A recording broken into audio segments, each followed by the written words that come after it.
આપ સર્વોને હેતપૂર્વક જય શ્રી સ્વામિનારાયણ। આજની સત્સંગ કથા વાર્તા નિજ મંદિર સાવરકુંડલા।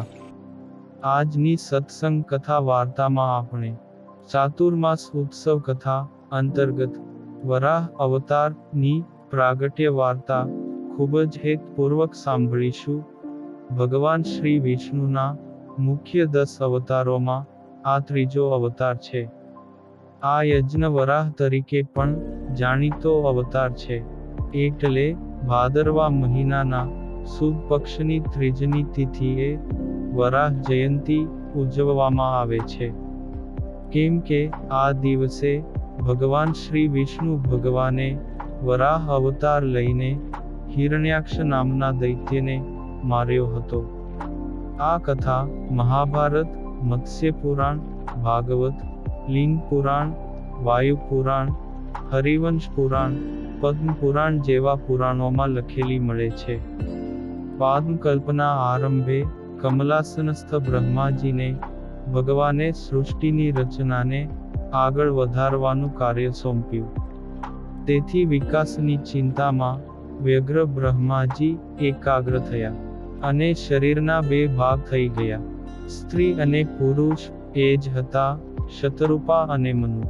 બ્રહ્માજીના સંકલ્પથી સ્વયં ઉત્પન્ન થયા હોવાથી તે સ્વયંભૂ મનુ કહેવાયા। સ્ત્રી શતધા સર્વને આકર્ષિત કરતી હોવાથી શતરૂપા કહેવાણી।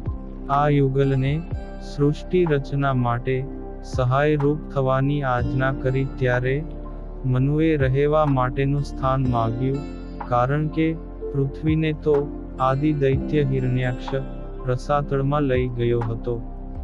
તેથી બ્રહ્માજીએ કોઈ પણ સ્થાન ન મળતા મનોમન ભગવાન શ્રી હરિની આર્ત સ્વરે અતિ આજીજી કરી ને રસ્તો બતાવવા માટે વિનંતી કરી।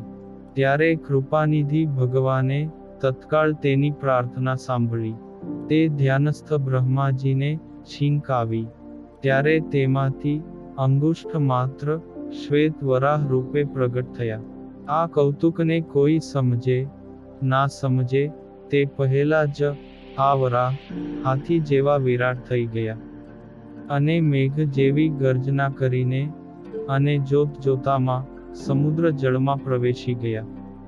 આ અરસામાં દેવ દાનવ તમામને પરાજિત કરીને અહંકારના ઓડકાર ખાતો ખાતો હિરણ્યાક્ષ આવ્યો અને નારદજીને પૂછ્યું કે ક્યાં છે વિષ્ણુ? ત્યારે નારદજીએ નિર્ણય કરીને પાણીમાં અંગુલી નિર્દેશ કર્યો, એટલે હિરણ્યાક્ષ સમુદ્રના જળમાં પ્રવેશ કરે છે। ત્યાં તો ભગવાન શ્રી વરાહ 2 દાંતો ઉપર પૃથ્વીને ઉઠાવી સામા મળ્યા। હિરણ્યાક્ષ તો ગર્જતો રહ્યો, છતાં ભગવાને કાની પણ સાંભળ્યા વગર સમુદ્રના જળની ઉપર આવી પૃથ્વીને યથાસ્થાને સ્થાપિત કરી। પછી હિરણ્યાક્ષની ગર્જનાનો જવાબ યુદ્ધથી દીધો। એટલું જ નહીં, પણ પરાજિત કરીને મોક્ષ ગતિ પણ આપી। આ ભગવાન વરાહ શ્વેત વરાહના રૂપમાં પ્રગટ થયા હતા। તેથી જ આ કલ્પને શ્વેત વરાહ કલ્પ કહેવાય છે। પૃથ્વીના ઉદ્ધાર પછી પૃથ્વીએ ભગવાનની સાથે જે ગોષ્ઠી કરી તે વરાહ પુરાણમાં વિસ્તૃત રીતે વર્ણવી છે। આ ઉપરાંત વરાહ ચરિત્ર પણ વિવિધ ગ્રંથોમાં આંશિક ભેદોની સાથે વર્ણવેલ છે। અહીં ટૂંકમાં વરાહ ભગવાનનો અવતાર પૃથ્વીના ઉદ્ધાર માટે થયો હતો।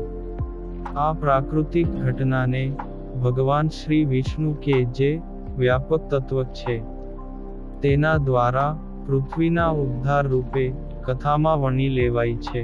આ સંદર્ભે વરાહ અવતાર સૂર્યનું સ્વરૂપ છે। જે જગ્યાએ પૃથ્વીનો ઉદ્ધાર થયો તેને વરાહ તીર્થ કહે છે। વરાહ પુરાણ પ્રમાણે વરાહ ક્ષેત્ર કેકોકા મુખ બંગાળમાં ત્રિવેણી નદીના કિનારે નાથપુર નામના ગામની પાસે છે। ગંગા નદીના કાંઠે સોરોન નામના ગામમાં વરાહ લક્ષ્મીનું મંદિર છે। દક્ષિણ ભારતમાં શ્રી કૃષ્ણ ક્ષેત્રમાં યજ્ઞ વરાહનું મંદિર છે. ગુજરાતમાં સાબરકાંઠાના મોડાસામાં વરાહની મૂર્તિ મળી આવી છે. સોમનાથની પાસે કદવારમાં પ્રાચીન વરાહ મંદિર આવેલું છે. તેમાં વરાહની સુંદર પ્રતિમા છે. મધ્યપ્રદેશમાં ઉદયગીરીની ટેકરીઓની એક ગુફામાં પણ વરાહની પ્રતિમા છે. વરાહ જયંતીના અવસરે સુખ સમૃદ્ધિની કામના સાથે ભગવાન શ્રી વિષ્ણુની ખાસ પૂજા સાથે વ્રત અને ઉપવાસ કરવામાં આવે છે. સાથે જ ભગવાન શ્રી વિષ્ણુના મંદિરોમાં ભજન કીર્તન પણ કરવામાં આવે છે. હિરણ્યાક્ષ એટલે અન્ય લોકોના ધન ઉપર નજર રાખનાર. હિરણ્ય એટલે સ્વર્ણ, સોનું, અને અક્ષ એટલે આંખ. તેનો અર્થ છે કે જેમની આંખ હંમેશા અન્ય લોકોના ધન ઉપર રહે તે હિરણ્યાક્ષ છે. આ નામનો દૈત્ય પણ એવો જ હતો. ઇતિ શ્રીમદ વરાહ પુરાણ અનુસાર વરાહ અવતારની કથા સંપૂર્ણ. અને હવે પછીની કથા વાર્તા આપણે આગળના ભાગમાં સાંભળશું. અત્યારે આપ સર્વોને ભાવથી જય શ્રી સ્વામિનારાયણ.